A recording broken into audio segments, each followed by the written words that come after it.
Welcome to the Stephen Mansfield Podcast.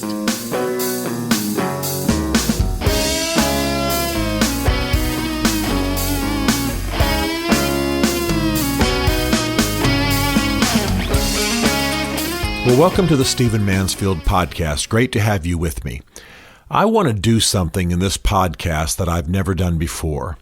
I want to play for you some opening remarks that were made during a Congressional Committee hearing.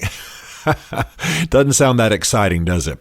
Well, let me tell you, I was watching the hearings not too long ago of the Senate Judiciary Committee regarding Brett Kavanaugh, the nominee for the Supreme Court you've heard so much about.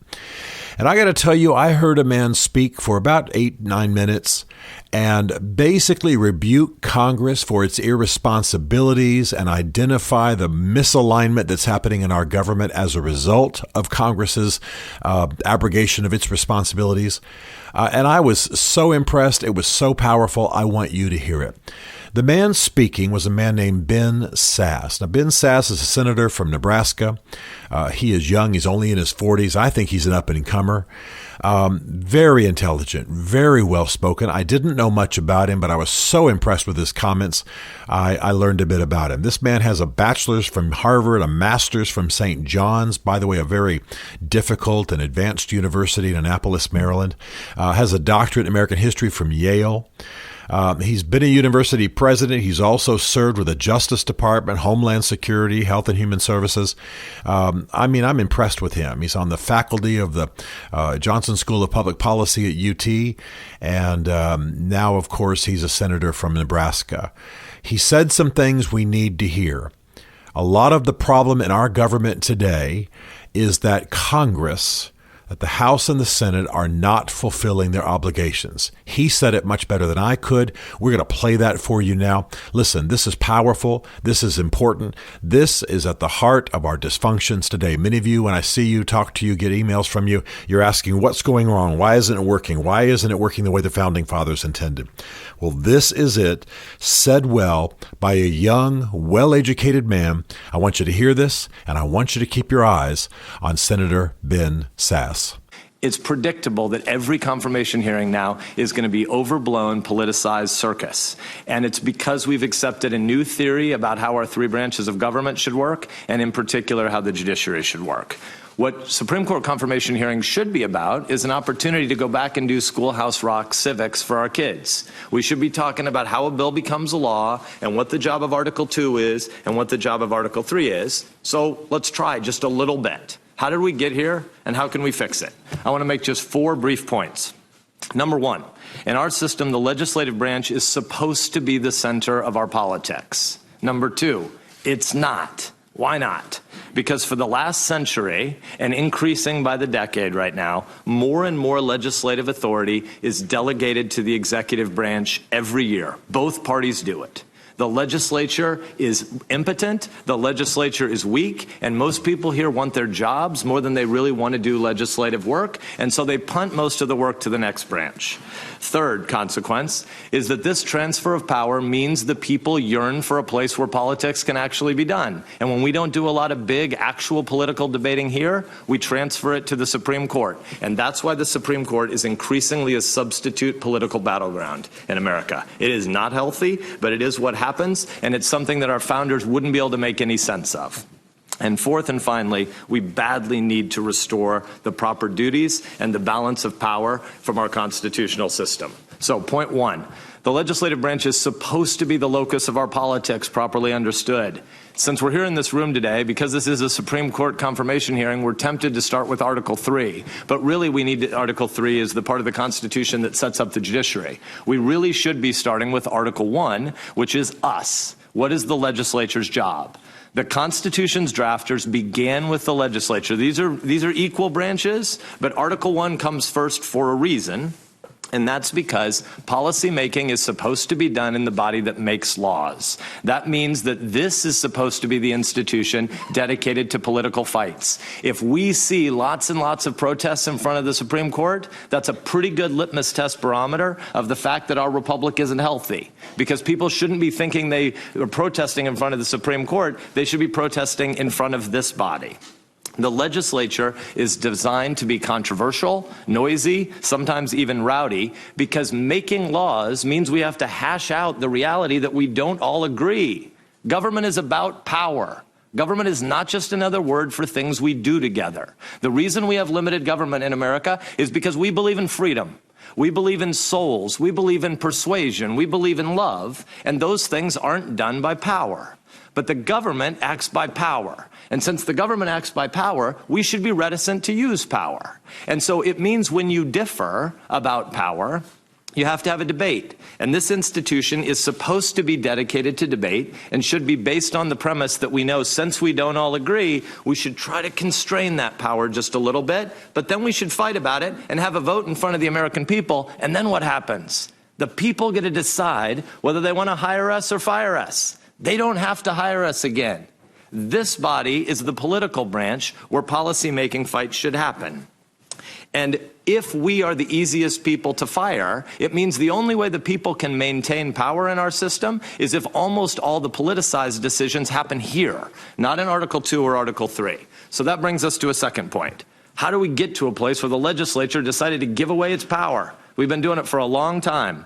Over the course of the last century, but especially since the 1930s and then ramping up since the 1960s, a whole lot of the responsibility in this body has been kicked to a bunch of alphabet soup bureaucracies. All the acronyms that people know about their government or don't know about their government are the places where most actual policy making, kind of in a way lawmaking, is happening right now. This is not what Schoolhouse Rock says. There's no verse of Schoolhouse Rock that says give a whole bunch of power to the alphabet soup agencies and let them decide what the governance decision should be for the people, because the people don't have any way to fire the bureaucrats. And so what we mostly do around this body is not pass laws. What we mostly do is decide to give permission to the secretary or the administrator of bureaucracy X, Y, or Z to make law-like regulations. That's mostly what we do here. We go home and we pretend we make laws. No, we don't. We write giant pieces of legislation, 1,200 pages, 1,500 pages long, that people haven't read, filled with all these terms that are undefined, and we say the secretary of such and such shall promulgate rules that do the rest of our dang jobs.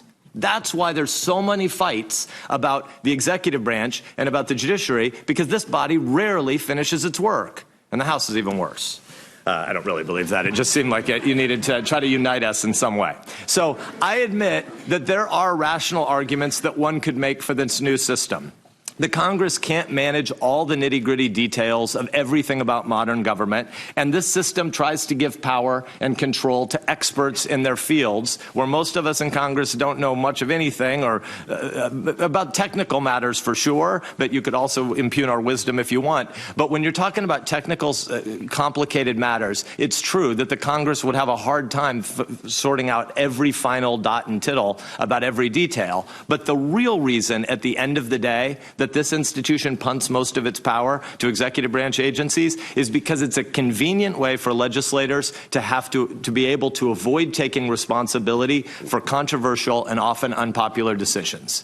If people want to get reelected over and over again, and that's your highest goal, if your biggest long-term thought around here is about your own incumbency, then actually giving away your power is a pretty good strategy. It's not a very good life, but it's a pretty good strategy for incumbency. And so at the end of the day, a lot of the power delegation that happens from this branch is because the Congress has decided to self-neuter. Well, guess what? The important thing isn't whether or not the Congress has lame jobs. The important thing is that when the Congress neuters itself and gives power to an unaccountable fourth branch of government, it means the people are cut out of the process. There's nobody in Nebraska, there's nobody in Minnesota or Delaware who elected the Deputy Assistant Administrator of Plant Quarantine at the USDA. And yet if the Deputy Assistant Administrator of Plant Quarantine does something to make Nebraskans' lives really difficult, which happens to farmers and ranchers in Nebraska, who do they protest to? Where do they go? How do they navigate the complexity and the thicket of all the lobbyists in this town to do executive agency lobbying? They can't. And so what happens is they don't have any ability to speak out and to fire people through an election. And so ultimately, when the Congress is neutered, when the administrative state grows, when there is this fourth branch of government, it makes it harder and harder for the concerns of citizens to be represented and articulated by people that the people know that they have power over. all the power right now, or almost all the power right now, happens off stage. And that leaves a lot of people wondering who's looking out for me. And that brings us to the third point. The Supreme Court becomes our substitute political battleground. It's only 9 people. You can know them, you can demonize them, you can try to make them messiahs. But ultimately, because people can't navigate their way through the bureaucracy, they turn to the Supreme Court looking for politics. And knowing that our elected officials no longer care enough to do the hard work of reasoning through the places where we differ and deciding to shroud our power at times, it means that we look for 9 justices to be super legislators. We look for 9 justices to try to right the wrongs from other places in the process. When people talk about wanting to have empathy from their justices, this is what they're talking about. They're talking about trying to make the justices do something that the Congress refuses to do as it constantly abdicates its responsibility. The hyperventilating that we see in this process and the way that today's hearing started with 90 minutes of theatrics that are pre-planned with certain members of the other side here, it shows us a system that is wildly out of whack. And thus a fourth and final point. The solution here is not to try to find judges who will be policymakers. The solution is not to try to turn the Supreme Court into an election battle for TV. The solution is to restore a proper constitutional order with a balance of powers. We need Schoolhouse Rock back. We need a Congress that writes laws and then stands before the people and suffers the consequences and gets to go back to our own Mount Vernon if that's what the electors decide. We need an executive branch that has a humble view of its job as enforcing the law, not trying to write laws in the Congress's absence. And we need a judiciary that tries to apply written laws to facts and cases that are actually before it. This is the elegant and the fair process that the founders created. It's the process where the people who are elected, 2 and 6 years in this institution, 4 years in the executive branch, can be fired because the justices and the judges, the men and women who serve America's people by wearing black robes, they're insulated from politics. This is why we talk about an independent judiciary. This is why they wear robes. This is why we shouldn't talk about Republican and Democratic judges and justices. This is why we say justice is blind. This is why we give judges lifetime tenure. And this is why this is the last job interview Brett Kavanaugh will ever have, because he's going to a job where he's not supposed to be a super legislator. So the question before us today is not what does Brett Kavanaugh think 11 years ago on some policy matter. The question before us is whether or not he has the temperament and the character to take his policy views and his political preferences and put them in a box marked irrelevant and set it aside every morning when he puts on the black robe. The question is, does he have the character and temperament to do that? If you don't think he does, vote no. But if you think he does, stop the charades. Because at the end of the day, I think all of us know that Brett Kavanaugh understands his job isn't to rewrite laws as he wishes they were. He understands that he's not being interviewed to be a super legislator. He understands that his job isn't to seek popularity. His job is to be fair and dispassionate. It is not to exercise empathy. It is to follow written laws. Contrary to the onion-like smears that we hear outside, Judge Kavanaugh doesn't hate women and children. Judge Kavanaugh doesn't lust after dirty water and stinky air. No, looking at his record, it seems to me that what he actually dislikes are legislators that are too lazy and too risk-averse to do our actual jobs. It seems to me that if you read his 300-plus opinions, what his opinions reveal to me is a dissatisfaction, I think he would argue a constitutionally compelled dissatisfaction, with power-hungry executive branch bureaucrats doing our job when we fail to do it. And in this view, I think he's aligned with the founders. For our Constitution places power not in the hands of this city's bureaucracy, which can't be fired, but our Constitution places the policy-making power in the 535 of our hands because the voters can hire and fire us. And if the voters are going to retain their power, they need a legislature that's responsive to politics, not a judiciary that's responsive to politics. It seems to me that Judge Kavanaugh is ready to do his job. The question for us is whether we're ready to do our job. Stephen Mansfield is a New York Times best-selling author, a popular speaker, and a frequent faith and culture commentator on Fox and CNN.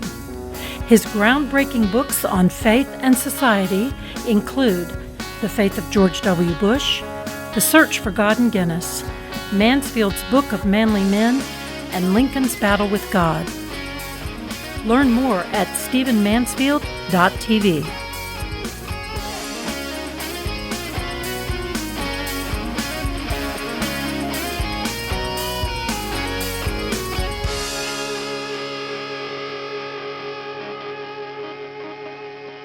Bye.